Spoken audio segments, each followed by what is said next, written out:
Hi, welcome to the Andrew Buckle Book Haul of 12th of June 2021. I'm just going to go through some of the books I've over the last couple of days. Well, it's not all today, it could have been all today, but unfortunately I can't lift every single book that I would like to buy. Been obviously markets, I went to Rochester and other couple of places, and it's just great, just picking up old books. And here's one, Lion, Annual 1965, and it's just a lovely, lovely book, this one. Got lots of great things. Robot Archie, The Demon of the Deep, Menace of the Frozen Planet. Now I'm going to be doing reviews of some of these, not all of them, but you've got here Bruce Kent, Spot the Clue apparently.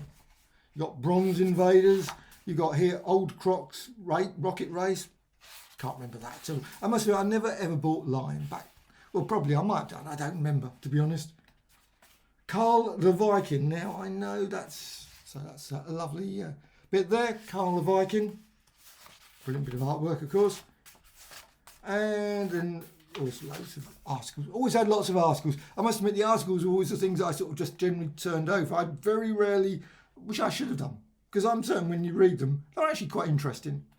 So, of their time of course. So that's that one. Looking, got this one. I love these sort of best of looking. I've never always sort of disagree with a title, best of looking, really, because there's lots and lots of lookings I'm certain that are not included. Obviously, it's got lots of covers of Looking. It was a great magazine back in the 70s. You've got Sapphire and Steel, Barnet Woman. See, there's no, I can't see it, Logan's Run, Space 1999. There's no, obviously, see, so it doesn't include everything, but you've got some picture strips in here. You've got Pop, you've got the Mark Bolan story, you've got Magpie Studios, you've got Police, great little series. Been enjoying that recently on Forces TV. Thoroughly enjoyable. Oh, is it Fen Street Gang? It's always one. I think it's the Fen Street Gang.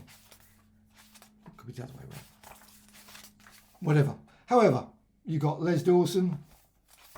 You also got Junior Cinema. Twinkle Twinkle. Saturday morning specials. I always love going Saturday morning specials. Always great. Black Beauty and many others. So lovely little book. They did a few of those. So there's, I think, a number in the series. However, James Tissot. Now, I picked this book up a couple of days ago in a different shop. Obviously not the same copy, but I didn't buy it, which I should have done. I regretted it afterwards. I thought, half an hour later, I thought, should have bought that book. Weirdly, turns up again. So, obviously a common enough book, but James Tissot, loved it. A lot of these paintings I've got already, so, but some I haven't. And also it's obviously got a lot more information than the book that I have got of James Tissot. I've got a wonderful one from Conman, but this one is from Faden Press. So that's a lovely little James Tissot. Also this, I love these books. These books, auction catalogues, are always great. Victorian Pre-Raphaelites, British Impressionists, and so on and so on. So great paintings all the way through. And also it has lots and lots of information, quite often, not always, but sometimes it has a lot of information about the artist. Sometimes there are artists that never ever, well, obviously Sargent did, but quite a lot. Dame Laura Knight, I'm certain she's probably had books about her, but quite often you've got artists here that I'm certain probably never have much of a sort of book, sort of one or two obscure books, probably in the 1930s or something, and that's it. Now you've probably near enough forgotten. And it's quite, maybe Seago isn't forgotten, but there's quite a lot. That it's always quite interesting to see these sort of artists and you think, wow, but great catalogue. So this one, Samuel Cooper and his contemporaries. I love this period. So it's obviously this goes from 1631, 1630, 1647, 1648. So lots and lots of great examples. Obviously Cromwell there, and also going, of course, into the Charles I. You've got Charles I, I should say, there. We've also got loads of other people. Princess Friederike, no idea, Amalie of Denmark, and so on and so on. Lady Rawdon, and many, many others. So just a great little book of that period. What's like that? Also, another book of, well, I've got a couple now. I've got South Bank Exhibitions. This one I haven't got. So I don't know maybe they did lots of guides or something, but I've got other guides that seem to be slightly different from this one. So, however, this is the Festival of Britain. Guide price, 2 and 6 back then, but it's full of great adverts, of course. Lots and lots of articles about all the various. Now, it's not in the world's greatest condition. It's a bit crinkly, so you can obviously have some water damage over the years. But the people of Britain, the relics of our ancestors, and all the various, you know, things to go and see. The seaside. Oh, right. So it actually made this. Whatever.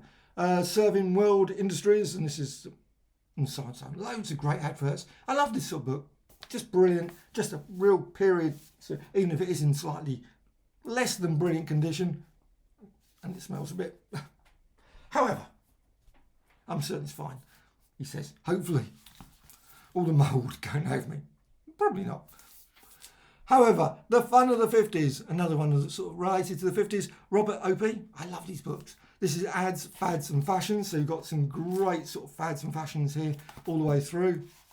So you get all the, I love all these ice creams. You've got dairy ice cream, fish fingers. You've got the Smedleys, fresh frozen, refrigerators. Oh, but not show those since they're cigarette adverts. Definitely not. And you've got Southend upon seaside destinations. So you've got lots of great ads. And of course they've got the similar sort of ones, the scrapbook books. They're absolutely brilliant. But this is obviously I've got the scrapbook in 1950s as well. So I don't know if the same pictures are in here. Maybe it's a different selection. It looks different. Johnny Ray, you got Judy in Love, Calypso Man, great albums, those sort of things. You've got all the various record players there. God, just a different variety of different record players. Just Tommy Steele, Scene Free, Voltex, Nines, Picture Goer. My mum loves those picture goers. Just lots and lots of picture goers. And Fans Star Library. Marilyn Monroe. I bet that is quite a collectible one as well. So that's Fun of the 50s. Absolutely brilliant book. Also, a lovely book here, The Strand. London Scene from the Strand. Aspects of, and I love books of London. Normally, actually, I give them to my friends who are real London, love London, live in London, and got loads of those books. So generally, I pass them on to them. But this one, I must admit, this is Aspects of Victorian London, culled from the Strand magazine. And you've got some just lovely little articles there. And also lots of great illustrations, which is quite often the reason I buy these books, for the illustrations. So you've got just great illustrations there. Rescued, apparently. Mr. Hare's dressing room, no less. Mr. Beerbohm's trees dressing room, apparently. All very nice. So you get the young Higgins, also the dance things, and loads and loads of examples here. Wow. Anyway, London Scene from the Strand, arranged by Gareth Cotterell. And another art book. I love art books, and this one is, and don't ask me to say his name, Felician Ropes. However, see, great, unusual artwork, I would say. Some of it I can't show, so I better not show those. However, yeah. In fact, I can't show any of the pictures. Not on my YouTube channel, unfortunately. Oh, that looks... No, can't even show that one. However, some great etchings, and these, of course, are all the 1900s sort of period, very early that century, so 20th century, I should say. Yeah, doesn't actually say the dates. That's weird. It's got lots and lots of examples, and probably got notes on the plate. Oh, yes, 1867, 1874, 1889, etc. Now, I was looking forward to a book on this guy, and unfortunately, for some weird reason, it doesn't seem to be being published. So, so luckily, I found this one. So makes up for that. So what a lovely little book. Academy Editions, London. Then on to The Art of Lord Leighton. I love Lord Leighton. Now this one, wow. Great paintings. I love these paintings. So just lots and lots of examples all the way through. I must admit, I love stalls where you've got just loads and loads of art books, and all like for 50p or £1 and those sort of things, and you think, oh, I'll have that one for 50p or £1. That's perfectly reasonable. I've got lots and lots of sketches, lots and lots of other, obviously early, well, oil on canvas, After the Vespers, music lesson, obviously a famous one, that one, and many, many, many others. So lovely little book there. Frederick Lord Leighton. And now, this is a couple of days ago, I like this one. Brilliant, Hawksmoor. I love Peter Ackroyd, got loads of Peter Ackroyd. Hawksmoor, I did have it years ago. Aggressively, I got rid of it. And, well, I'm looking forward to a reread Hawksmoor. Just a great, just brilliant. 250 years later in the vast, sprawling metropolis of London, the legacy of the past lives on as CID detective Nicholas Hawksmoor. It's just great period, sort of. This is London, 18th century, city of extreme squalor and superstition, etc., etc. Brilliant book. This one I don't know anything about. What Not? Now this is apparently a book, the speculative novel of post-First World War eugenics, most unusual core subject. But, however, newspaper manipulation that influenced Aldous Huxley's Brave New World. As soon as I saw that, Brave New World, published in 1918 apparently. This was hastily withdrawn from a shocking depiction of blackmail by a tabloid editor, etc., etc. So, well, interesting. I don't know if it's going to be a great book or not. Who knows? But still, those sort of books are always, they're fascinating. They're of the period, of course. Fatherland. Now, I've never read this, and I've been watching a few, obviously, Man in the High Castle, all those sort of things. Well, I thought, well, I must get this. So, it sounds interesting. Don't know anything about it. I've never read it before, but I've seen, obviously, lots of reviews about it. So I thought, yeah, I'll get a copy of that. Now, this one I did pick up. This was slightly more expensive than, well, still brilliant. £3.50. The Punch cartoon album.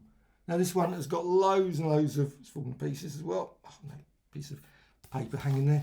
Lots and lots of great illustrations all the way through. Obviously of all the period. The only criticism, slight criticism, well, big criticism, is that it doesn't say when the period. I mean, obviously you can guess to a degree. I mean, that obviously isn't probably 1960. However, I mean, this one here, again, obviously Victorian period, Edwardian, but it would be nice if they put the date.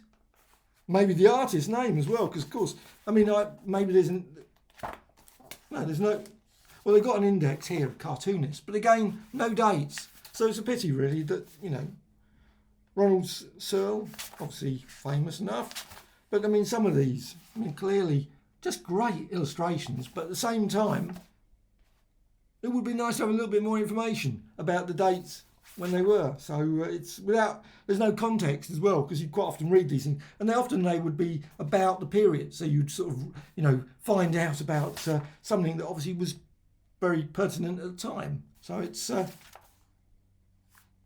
that looks great. Anyway, so that's another lovely book there.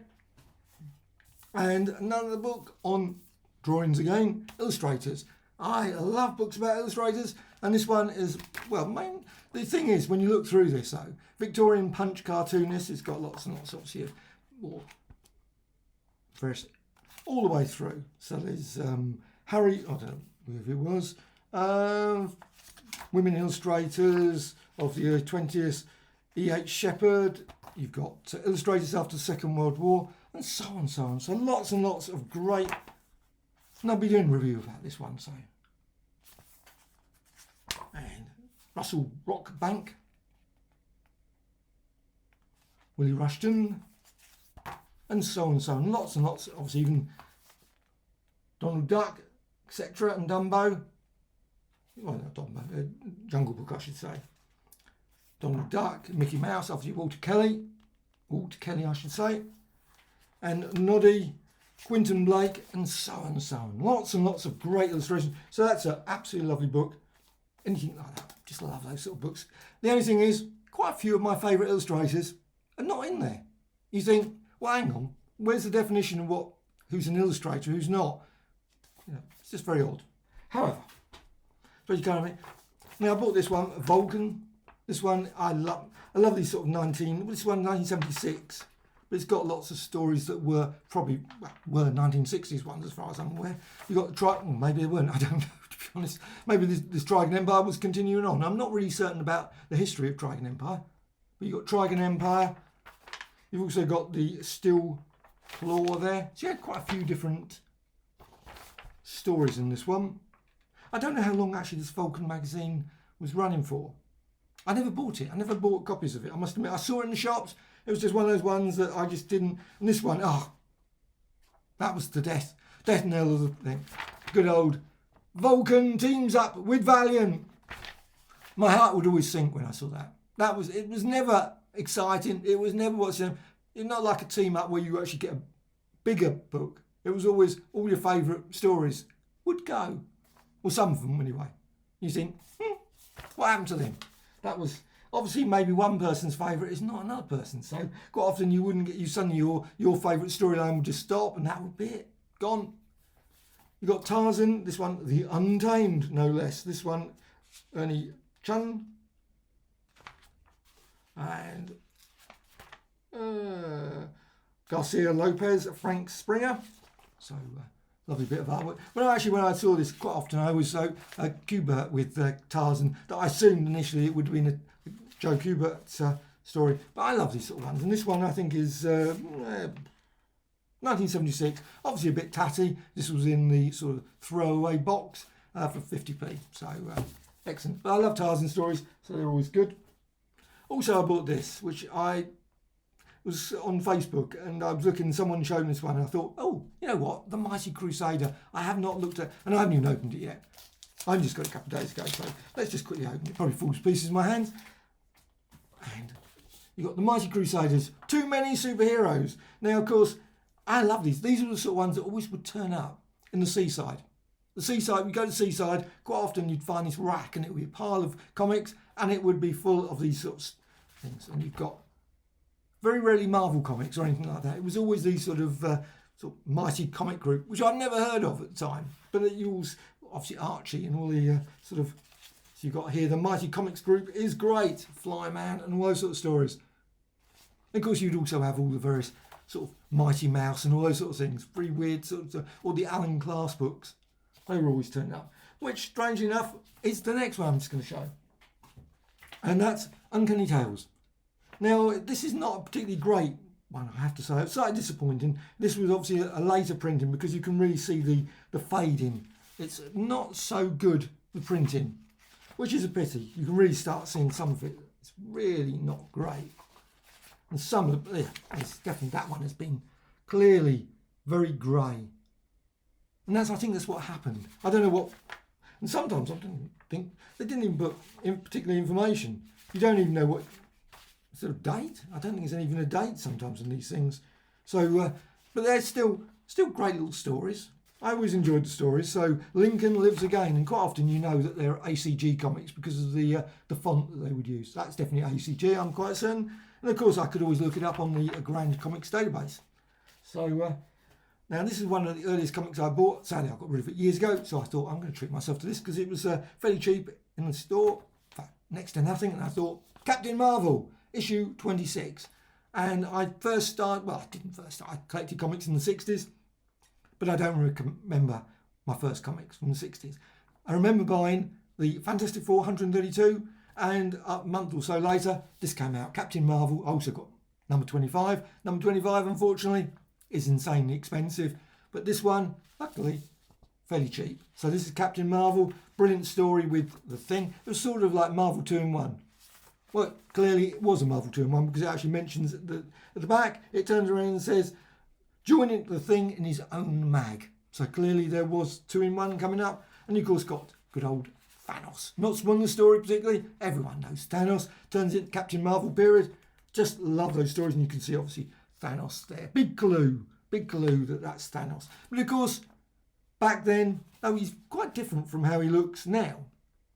Sort of. There's some sort of resemblance, I suppose, but he's sort of slightly different. Now he looks completely different, I think. Definitely put a bit more chunkiness to him. However, let's have a look. This one is Bob Powell's Terror. Pretty gruesome. However, the reason I got it, one of Bob Powell's work, and also it's got some great articles in this, and also lots and lots of Atomer. No idea. Also you've got scripts and other things, and also obviously lots and lots of the artwork there. And also you've got the Ratman. You've got obviously original panels of artwork, which I just love. Just got a great addition to this book. And you've got another one here, Pit of the Damned. So that's quite a lovely little book, which is excellent, which I'm looking forward to a read through. And Infinity, I'm going to do a review of this as well. Thoroughly enjoyed this one. Infinity 36, this has got Say James, it's got Land of the Lost, Beast from the 20,000 Fathoms. Just a great UK magazine that's just full of brilliant articles and lots of photos and lots of just great fun. And also lots of DVDs, Blu-rays, advertised, special branch, etc. And many more. And I just love this magazine. As soon as it comes out, I rush down to my local shop to pick a copy up. And finally, Make Art Not War. It's a nice sort of, lots of different paintings and periods over a variety of different times. So this one's 1960s, 1970s, and so on. 1988, 1930, no idea. However, lots and lots of wonderful paintings. Again, another brilliant catalogue. And recently, not a haul, but particularly just finished reading this. Thoroughly enjoyed it. Lovely omnibus edition. Captain America, Mad Bomb, great stories. Jack Kirby all the way through. Completely all over the place. Brilliant sort of wacky inventions and just generally good stories. I will be doing a review of it. It's been sitting there thinking I must do a review of it. I will do a review fairly soon. So, but this is just great. Typical sort of Jack Kirby artwork of the period. Just love it. King Kirby is back and greater than ever. And it was great. So that was a run through of, and I've got piles of other books here, and they're not part of my book, I could say, but I could say nice Tudor period one, Holborn, Radio Times. Love these ones. It's got all covers of the Radio Times. Just great. Love all the old Radio Times. Another Holborn, just going through my Tudor period. Also, I got this one, and I'm going to do a review of this one. Women in the Comics. Morris Horn, and absolutely lovely book this one is. Lots and lots of sort of basic encyclopedia. Though, however, weirdly, there's quite a few items, sort of characters missing. Just seems odd that they seem to miss them out. But anyway, so that's quite odd there. And that's it. That's it. Run through of my haul for this week. I hope you found this of interest. I've enjoyed buying all these things, and I'm going to enjoy reading quite a lot of them as well. I'm certain I'm certain I won't, but you never know when you get these books. Sometimes you think, oh, you know what, wasn't as good as I thought it was going to be. But most I am certain I will thoroughly enjoy. So, bye for now.